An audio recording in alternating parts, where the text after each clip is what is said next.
श्री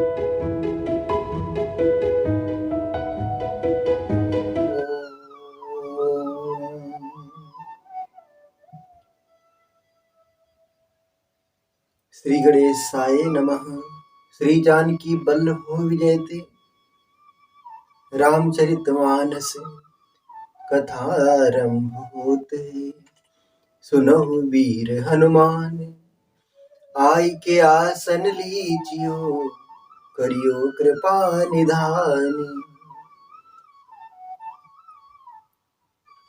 नीलांबुज श्यामल कोमलांगं सीता समारूपितवाम भाग्यम्। पांडवमः सायक चारुचापं नमामि रामं रघुवंशनाथम्। मनोजवं मारुततुल्यवेगं जितेन्द्रियं बुद्धिमतां वरिष्ठं। वातात्मजं वानरयूथमुख्यं श्रीरामदूतं शरणं प्रपद्ये।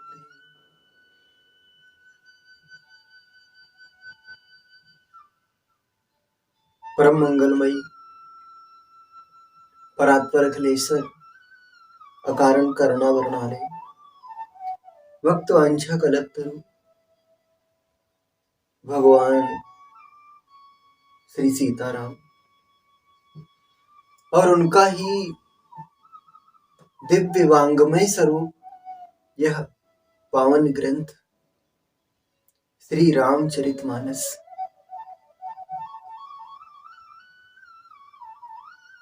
आज श्री रामचरितमानस से आधारित प्रवचनों की गंगा यहाँ प्रवाहित होने जा रही है।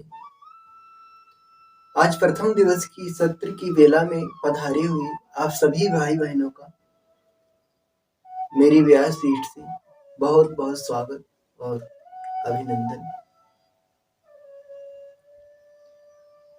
भगवान राम का चरित्र हम आप सभी लोग श्रवण करने जा रहे हैं।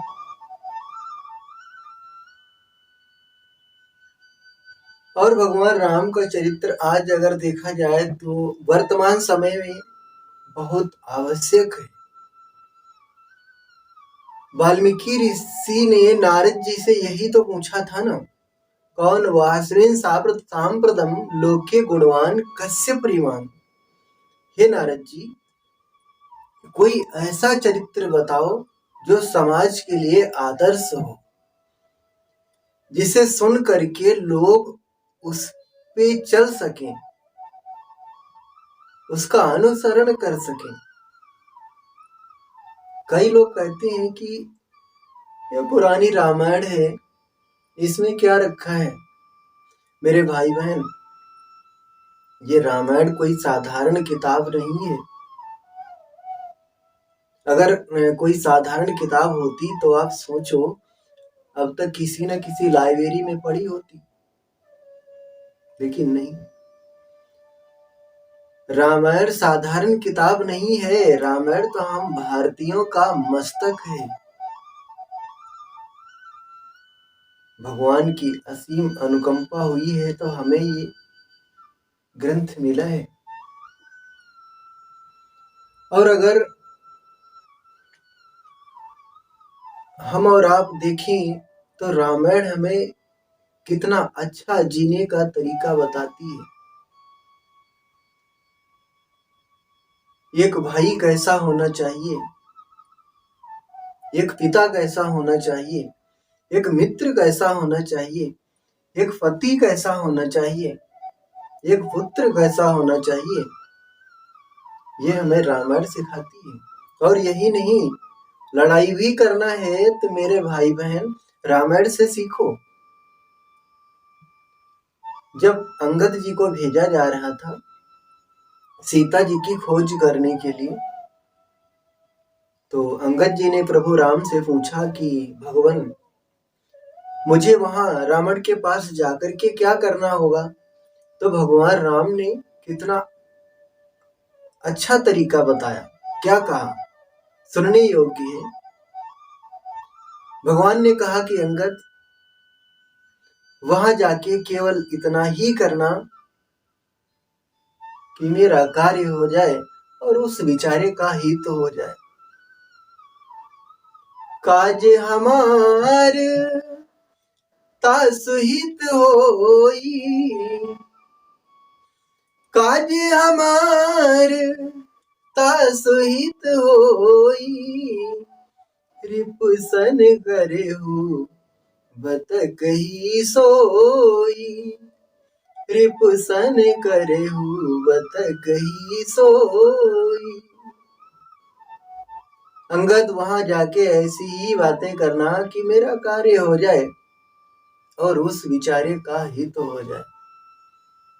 सोचो मेरे भाई बहन, भगवान राम के कितने अच्छे और आदर्श चरित्र हैं, जिन्हें सुन करके हम उनके पथ चिन्हों पर चल सकते हैं। इसलिए रामायण की आवश्यकता आज समाज में ज्यादा है। भागवत हमें मरना सिखाती है और रामायण हमें जीना सिखाती है। परीक्षित की 7 दिन में मृत्यु थी, इसलिए मरना हमारा कैसा सुधरे। इंसान ऐसे कौन से कर्म करे जो उसका अंत काल अच्छा हो, मरने के बाद भी लोग उसकी तारीफ करें, वो भागवत सिखाती है। वो कबीर साहब कहते हैं ना, कबीरा जब हम पैदा भये, कबीरा जब हम पैदा भये, जगत हंसे हम रोए, ऐसी करनी अब करी चलो, हम हंसे और जग रोए, ऐसी करनी अब करी चलो। जब हमारा जन्म होता है तब हम रोते हैं और पारिवारिक जन खुशी मनाते हैं, लोग उत्सव मनाते हैं, कहते हैं कि भाई हमारे कुल में एक पुत्र हुआ, एक लड़के का जन्म हुआ। लोग खुशियां मनाते हैं और हम रोते हैं।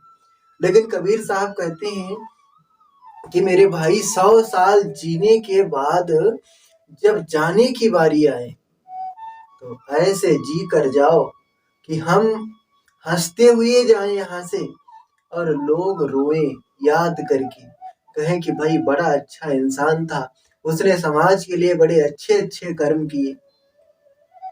लोग याद करके रोते रहे, आंसू बहाते रहे। ऐसा जीवन हमें रामायण से सीखना है। भगवान राम के चरित्र ही तो आदर्श हैं। और पता है, रामायण एक दर्पण की तरीके से है, आईना है। आप ध्यान से सुनना और अपने जीवन से भगवान के जीवन को मैच करना, अपने चरित्रों से, अपने कर्मों से भगवान के कर्मों को मैच करना, तो हमारी देखना कमियां हमें दिखेगी। क्यों? रामायण एक आईना है, संत लोग ऐसा कहते हैं। फोटो में आप देखो, अपने आप को परिवर्तित कर सकते हो, काले से हम गोरा कर सकते हैं, छोटे से लंबा कर सकते हैं, मोटे से पतला कर सकते हैं। फोटो तो फोटो है, उसमें हमारी कलाकारी है कि हम अपने आप को कैसा बनाएं। लेकिन रामायण में मेरे भाई बहन ये एक ऐसा दर्पण है जिसमें हम कोई फेरबदल नहीं कर सकते। जैसे हैं ये वैसा ही दिखाएगा। हाँ, अगर हमारी कमियां हमें पता चल जाए और हम चाहें तो फिर उन कमियों का सुधार जरूर कर सकते हैं इस रामायण से। आपने देखा होगा जब हम आईने के सामने खड़े होते हैं तो कितना स्पष्ट वो हमें दिखाता है। चेहरे में कोई दाग धब्बा लगा हो तो फिर हम कपड़े से उसे सही करते हैं। क्यों? वो झूठ नहीं दिखाता है। एक बार एक आईना था, तो एक पति पत्नी थे, उनकी अलमारी में आईना लगा था, काफी बड़ा दर्पण था, और उसी अलमारी के पास एक बच्चा बैठा पढ़ रहा था उन्हीं का। तो उसने देखा कि अलमारी के ऊपर 2 मक्खियां बैठी थोड़ी देर बैठी रही, फिर एक तो उड़ गई और एक बैठी की बैठी ही रही। तो उस बच्चे ने अपने पापा जी से पूछा, पिताजी इसका क्या मतलब है? अभी आईने पे 2 मक्खियां बैठी थीं और एक बैठी रही, एक उड़ गई। तो उसके बच्चे के पिताजी ने मुस्कुरा के कहा कि बेटे, वो जो उड़ गया ना, वो मैं था, और जो बैठी है वो तेरी मम्मी है। माताओं को आईना बहुत पसंद होता है, लेकिन वो इसलिए आईना देखती हैं कि चेहरे में कोई कमी हो, काजल फैल गया हो, लिपस्टिक फैल गई हो, तो उसका सुधार करें। रामायण भी एक आईना है मेरे भाई बहन। इसमें हम और आप अपने जीवन चरित्रों को मैच करें और जो कमियां हो उनका सुधार करें। आज इंसान कितना दुखी है। क्यों दुखी है? अपने कर्मों के कारण ही तो। निज कृत कर्म धर्म सब भ्राता, कर्मणा जायते जंतु, कर्मणीय विनीयते, सुखम दुखम भजम क्षेमम, कर्मणीवाभिवर्तते। सब कर्मानुसार हमें प्राप्त हो रहा है। इसलिए मेरे भाई बहन जितना हो सके अच्छे कर्म करो, और अच्छे कर्म करने के लिए सदगुरु की बहुत आवश्यकता होती है। कोई सतमार्ग बताने वाला होना चाहिए। और सतमार्ग मेरे भाई बहन, ये जो संतों के लिखे हुए ग्रंथ हैं, हम इन्हीं से प्राप्त कर सकते हैं। इधर उधर भटकेंगे तो फिर सतमार्ग नहीं मिलने वाला है। इसलिए रामायण एक आईना है, दर्पण है। आप अपने आप को यहाँ से स्वच्छ करके और अपने जीवन को धन्य बना सकते हैं। जो हमारे जीवन की सप्त ग्रंथियां होती हैं, राग द्वेष असलता, इन सब ग्रंथियों की यहाँ गांठें खुल जाती हैं इन ग्रंथों को श्रवण करने से, और हमें सुख की प्राप्ति होती है। तो आइए कथा आरंभ करते हैं। सर्वप्रथम ऋषियों ने पद्धति बनाई है कि जिस ग्रंथ की हम कथा आरंभ करें उसकी महिमा का गान करें। ऐसा नियम होता है। तो रामायण की बाबा तुलसी ने तो बहुत महिमा गाई है। अथाह सागर है रामायण, एक समुद्र की तरह है। लेकिन अन्य संतों ने भी रामायण का गान किया है। एक महात्मा जी कह रहे थे कि रामायण सुर तरु है, कल्प वृक्ष है। रामायण सुर तरु की छाया, रामायण सुर तरु की छाया।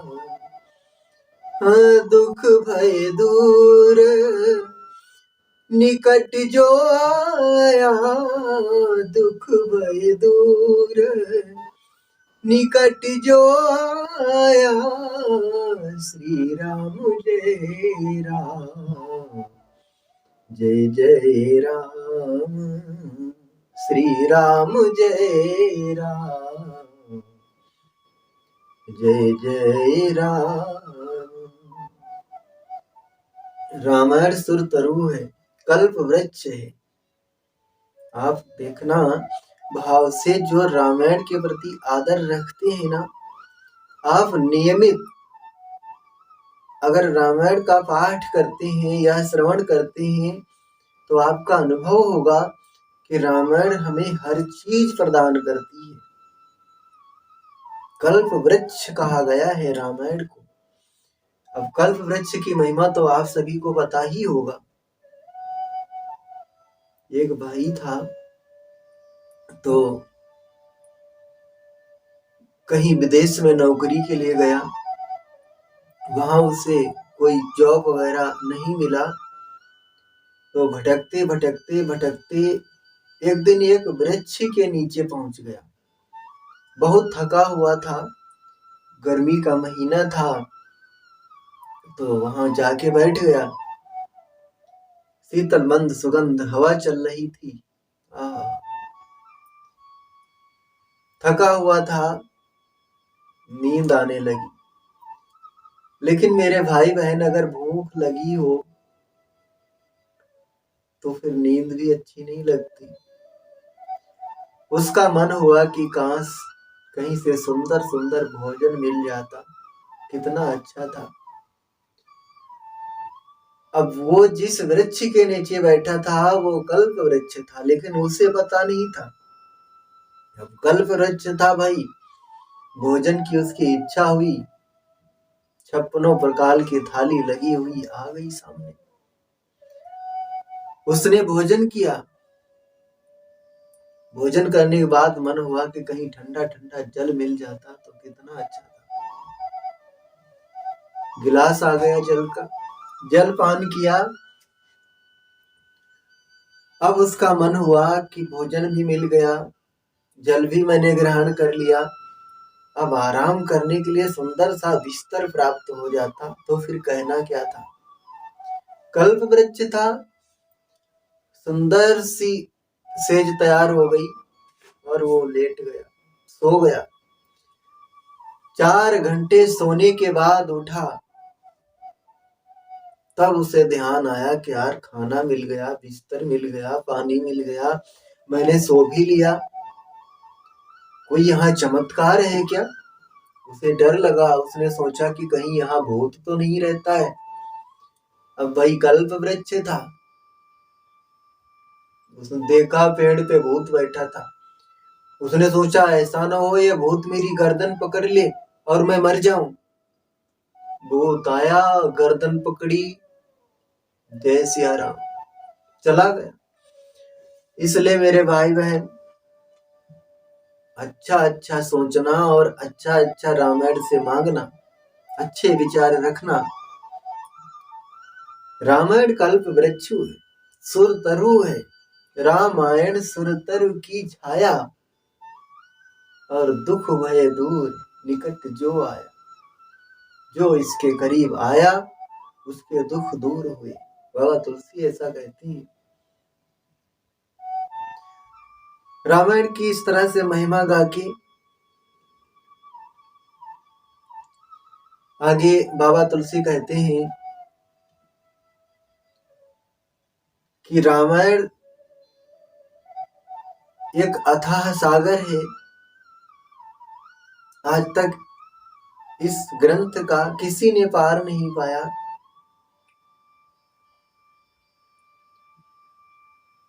और आरंभ करते हैं रामायण को, तो रामायण में 7 कांड हैं। बाल कांड, अयोध्या कांड, आरण्य कांड, किष्किंधा कांड, सुंदर कांड, लंका कांड और उत्तर कांड, ऐसे 7 कांड हैं। कांड यानी घटना। बाल कांड की जो भगवान की घटना हुई, जीवन काल की जो घटनाएं हुई, उनका बाबा तुलसी ने बाल कांड नाम दे दिया। अयोध्या कांड यानी जो यवानी का कांड है, हमारी जो युवा अवस्था है उसकी जो घटनाएं हैं, उसका अयोध्या कांड दे दिया। इस तरह से अलग अलग कांड बाबा तुलसी ने रचे हैं।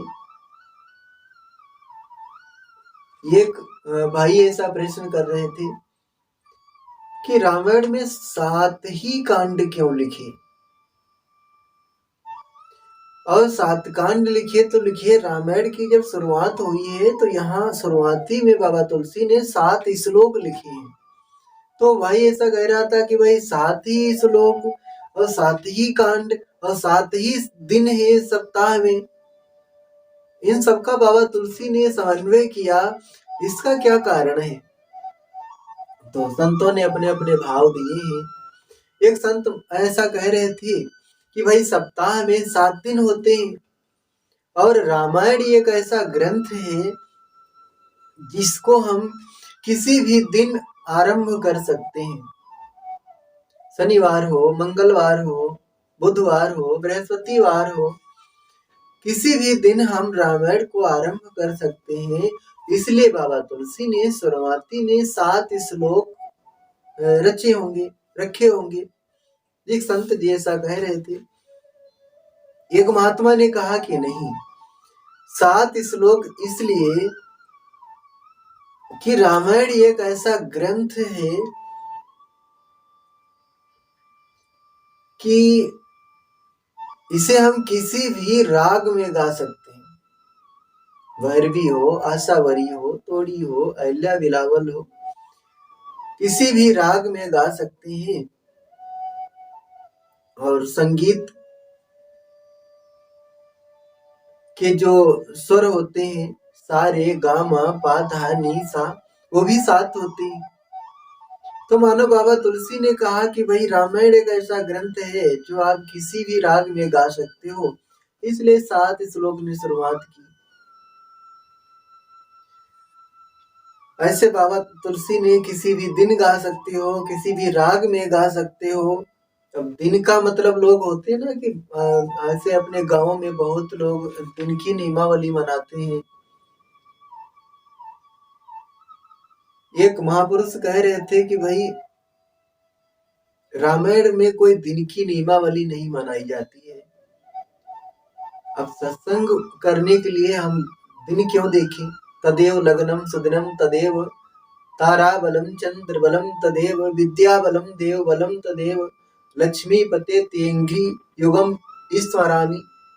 बाबा तुलसी ने भी कहा है, धन्य घड़ी जोई जब सत्संगा, धन्य घड़ी सही जब सत्संगा। वही दिन, वही लग्न, वही मुहूर्त धन्य हो जाता है जब सत्संग आरंभ होता है। इसलिए यहाँ दिन की नियमावली नहीं, कोई राग की नियमावली नहीं। राग ना आते हो तो मेरे भाई बहन, एक संत तो ऐसा कह रहे थे कि अनुराग में गाओ, भाव होना चाहिए हमारे पास। इसलिए यहाँ कोई राग की भी आवश्यकता नहीं, भाव होना चाहिए। और एक संत ऐसा भी कह रहे थे कि रामायण एक ऐसा ग्रंथ है जो एक दिन पूरे संसार पे राज्य करेगा। संसार में 7 सागर हैं, तो 7 सागरों पे रामायण का राज्य होगा। इसलिए बाबा तुलसी ने 7 श्लोक या 7 कांड लिखे।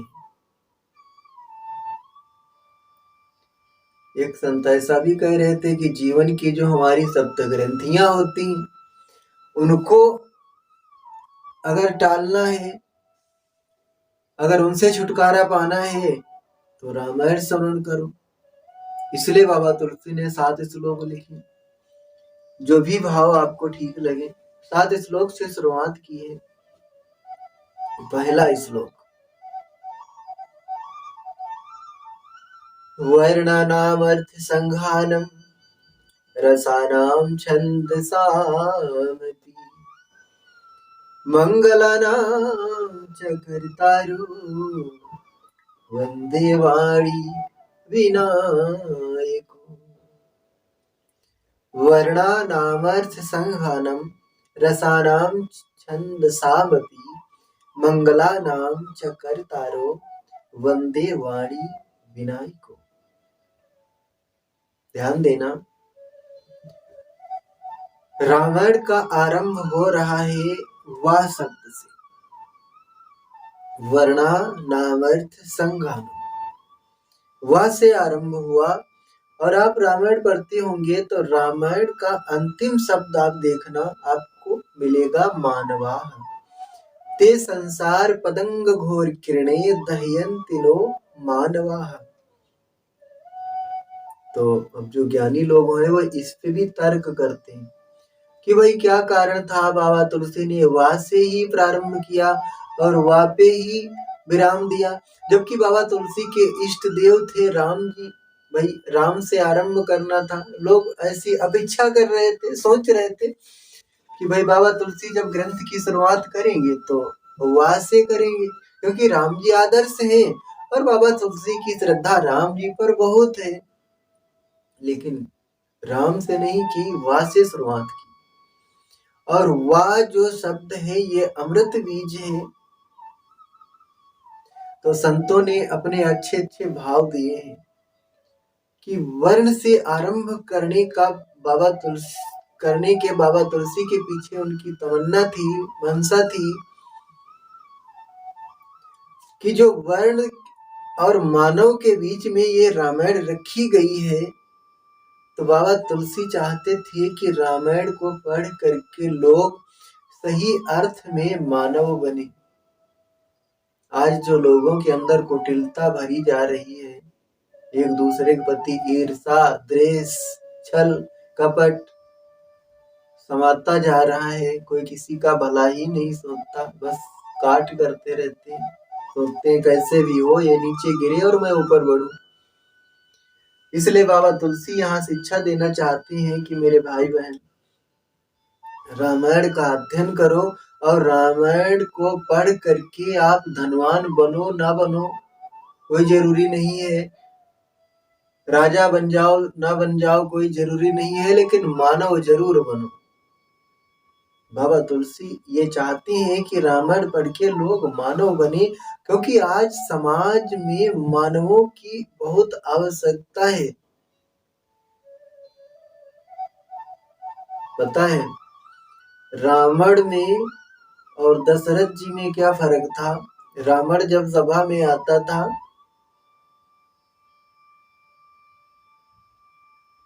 तो लोगों को देखता था, कहता था कि जा अपने आप को देख कर आ, मेरे से बात करने योग्य है कि नहीं, अपना मुंह देख कर आ। ये रावण की विचारधारा थी, वो दूसरों में कमियां देखता था, इसलिए वो रावण था। और दशरथ जी कैसे थे? लिखा है एक बार वो सभा में आए तो तुलसीदास जी ने लिखा है कि राय सुभाए मुकुर कर लीना, राय सुभाए मुकुर कर लीना, बदन बिलो की मुकुट सम कीना। श्री राम जय जय जय राम। एक बार महाराज दशरथ सभा में आए और अपने हाथ में आईना लिया और अपने आप को देखा, बदन बिलो कि मुकुट सम कीना, उनका मुकुट टेढ़ा हो गया था, उसे सही किया। मतलब उन्होंने अपनी कमी देखी। उनका नियम था वो दूसरों की कमियां नहीं देखते थे, खुद की देखते थे। इसलिए मेरे भाई बहन, बाबा तुलसी भी चाहते हैं कि लोग रामायण को पढ़ करके महाराज दशरथ की तरह मानव बने, समाज का कल्याण कैसे हो इस विषय पे विचार करें और कोशिश करें कि जहां तक हो सके हमारे शरीर से लोगों का कल्याण हो, लोगों का भला हो। बाबा तुलसी ऐसा चाहते हैं, इसलिए मानव से आरंभ किया।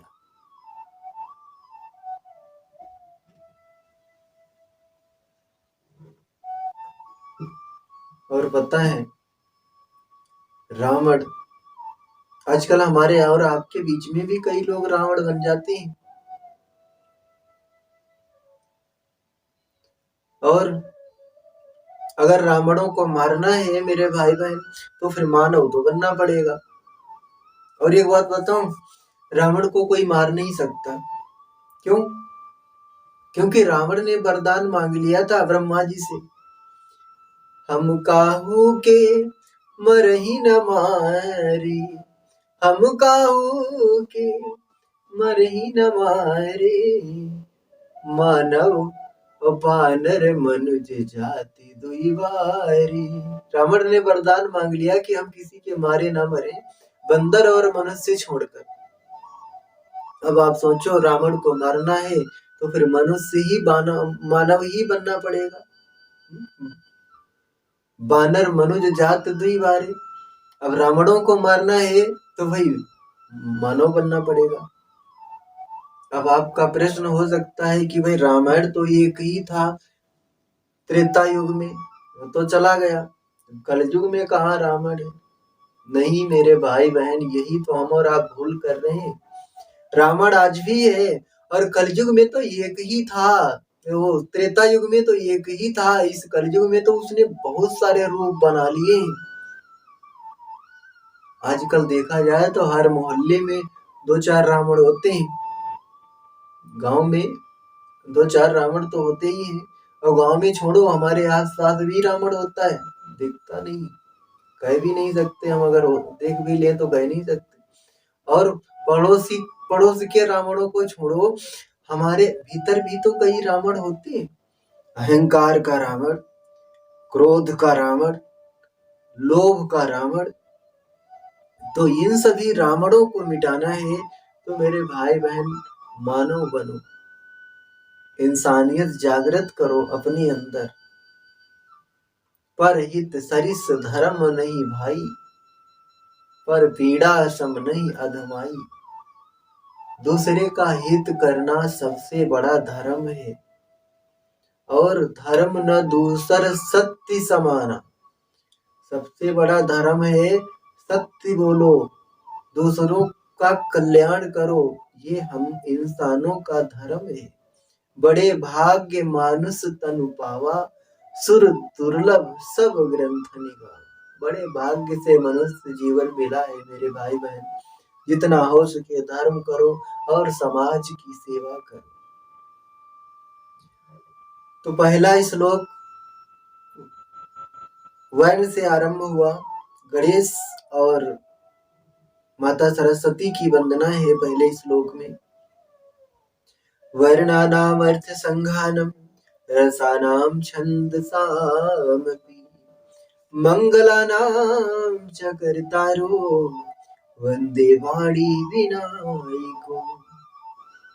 शुक्लां ब्रह्म विचार सार परमा माध्यम जगत व्यापिनी वीणा पुस्तक धारिणी भयमदः जाड्यान्धकारापहम्।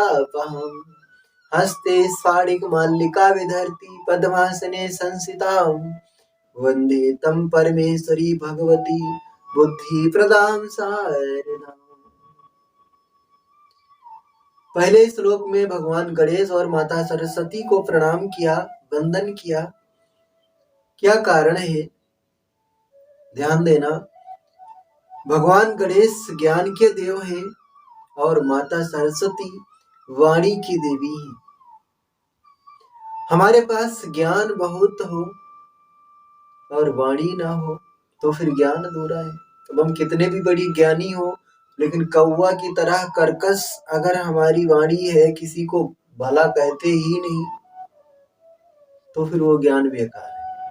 इसलिए लोग कहते हैं ना कि हम पोथी पढ़ पढ़ के पंडित तो बन सकते हैं, लेकिन ज्ञानी नहीं। ज्ञान तो सत्संग से ही मिलता है।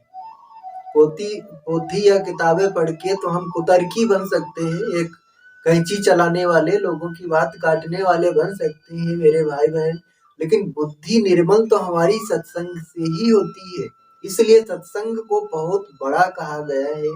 सत्संगति मुद मंगल मूला, और सब सुख करने हरने सब सूला। सत्संग सारे मंगलों की मूल है, जड़ है। सारे सुख देने वाला है सत्संग, और सारे सूला यानी सूल विपत्तियों को हरने वाला है हमारा सत्संग। इसलिए मेरे भाई बहन जितना हो सके सत्संग करो, संतों का संग करो, महापुरुषों का संग करो। गांव के अच्छे बड़े बुजुर्ग जो ज्ञानी हैं, जो भगवत चर्चाएं करते हैं, उनका संग करो। इससे हमारी बुद्धि निर्मल होगी और हमें ज्ञान प्राप्त होगा। तो पहले इस श्लोक में भगवान गणेश और माता सरस्वती को प्रणाम किया। गणेश जी ज्ञान के देव हैं और माता सरस्वती बुद्धि की देवी हैं। हमारे पास ज्ञान हो लेकिन बुद्धि ना हो, वाणी ना मीठी हो, मिठास ना हो हमारी वाणी में, तो फिर ज्ञान अधूरा है। और वाणी बहुत अच्छी हो, बहुत अच्छा हम मीठा बोलते हो, लेकिन क्या बोले क्या ना बोले यही ना पता हो। अब कौवा होता है ना, अपने आप को बहुत ज्ञानी समझता है। कुटिल कहा गई हो सब डराई, जहां कहीं डाली पे बैठता है इधर उधर देखता ही रहता है। होशियार है लेकिन बुद्धि उसकी कुतर्की है। इसी तरह मेरे भाई बहन, बुद्धि है, अगर हमारी वाणी बुद्धि है और मिठास नहीं है तो फिर बेकार है। और वाणी मीठी है लेकिन हमें यही नहीं पता हम क्या बोले क्या ना बोले, कड़वा ही बोलते रहते हैं कौवे की तरीके से। एक उदाहरण है, कौवा किसका धन हर लेता, कोयल किसको दे देती, केवल मीठे बोल सुनाकर जग को बस में कर लेती। रे भाई, जग को बस में कर लेती। कौवा इसीलिए तो बुरा लगता है क्योंकि वो बड़ा कड़वा बोलता है, और कोयल होती ना, वो बड़ा मीठा बोलती है, इसलिए वो लोगों को प्रिय होती है। इसलिए बाबा तुलसी ने पहले श्लोक में भगवान गणेश और माता सरस्वती को प्रणाम किया, और दूसरे श्लोक में भगवान शिव और माता पार्वती को प्रणाम किया है, श्रद्धा और विश्वास कहते हुए। अब अपनी वाणी को यहीं हम विराम देते हैं। आगे की कथा कल श्रवण करेंगे।